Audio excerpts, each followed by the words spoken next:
I'm going to cover a sensitive topic. Are you shoulder pressing or are you spinal pressing? First off, neither of them are wrong. They're only wrong if you're saying you're shoulder pressing but you're spinal pressing.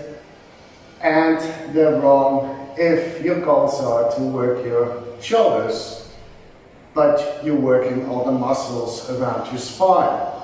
The muscles responsible for spinal extension, hyperextension, or spinal lateral flexion, and back into extension.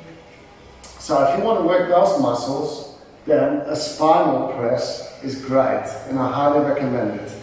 A lot of people start using this type of pressing actually when they're fatigued, and then they're not conditioned, and they get injured because they don't have that flexibility or strength or are not conditioned to make these movements. Okay, but that's for another point. So let's get back to, are you shoulder pressing or are you spinal pressing? The shoulder press is where the prime movers are your delts, your shoulders. All the muscles responsible for shoulder flexion. This is shoulder flexion. Now the arm is straight overhead and straight above the shoulder. This is not above your shoulder, right here. It's the same as being here. Even though you're adding spinal extension, it is not above your shoulder. That's a fact. Okay, now, if I want to just use the shoulders, the delts, all the muscles around there, around the scapula, then I need to stay still with my spine. So everything here needs to be braced. Now I'm pressing right here. Then you got your strict press, obviously, which means you're not moving, you're not using momentum. And you can create momentum by coming down a bit and then up with your spine. That's momentum, okay? Even coming back, or even flexing your knees a bit, or even your ankles. That's all momentum. Strict is no momentum. Up and down. Okay, so you've got two phases as well of that press.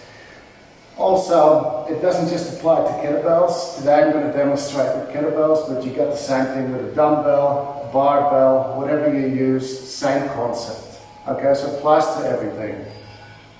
So let's get back to that. One more time, a strict press. It can be at the front here, it can be to the side. It's still strict without movement, and we're isolating the prime movers that are intended to work. The moment you start leaning back with the spine, you're actually coming under the weight, and I'm going to show you why that is so. So, let's say I put the weight here. Now I lean back and it's overhead, it's straight, you would say, okay? But my spine is hyperextended, and yes, we've got a straight arm, but if I come into a neutral spine, a straight spine, then my arm is here, and that is not overhead.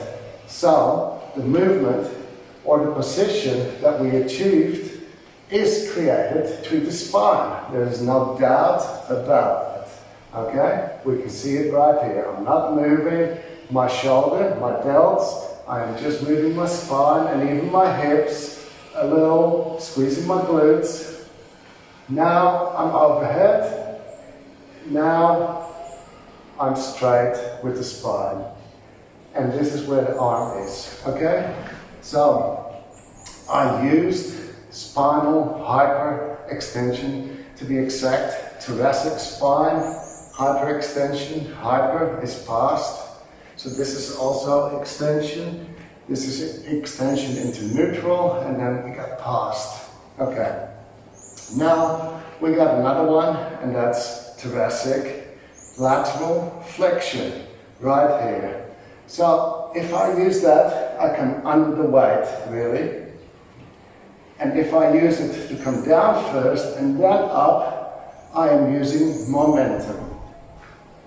Okay, right here, I'll show you again how I'm coming under the weight with my spine here, and now I'm bringing it up. So I'm coming under the weight.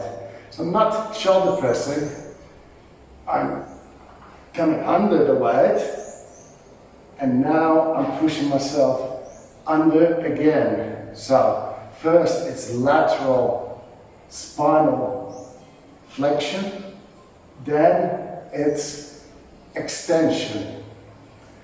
Okay, the shoulders are working, no doubt about it. They're stabilizing, but they're not a prime mover. The prime mover is the shoulder in the shoulder press, right here, but not when I go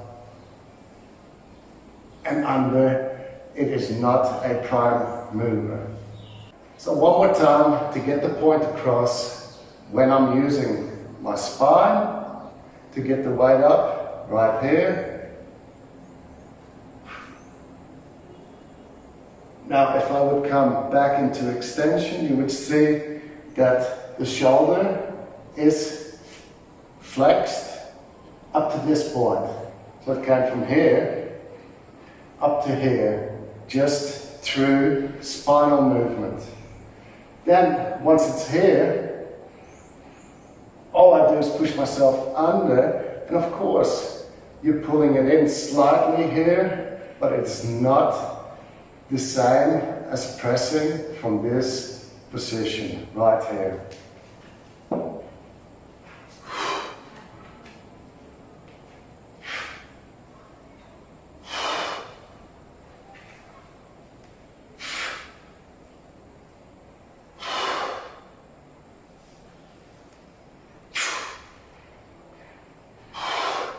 It's very similar to a bench press, okay? So as I'm here, I'm pulling down with my lat right here. I didn't use anything to come here, and now I'm just pushing my shoulder under, and you could call it cheating, and it is if you're calling it a shoulder press. If you're calling it a spinal press, then it's not cheating. So let's look at the bench press, for example.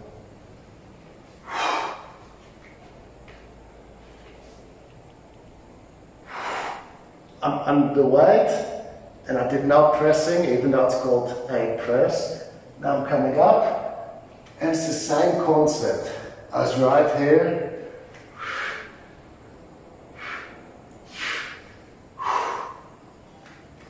And it's so completely different than a press. Here, a shoulder press.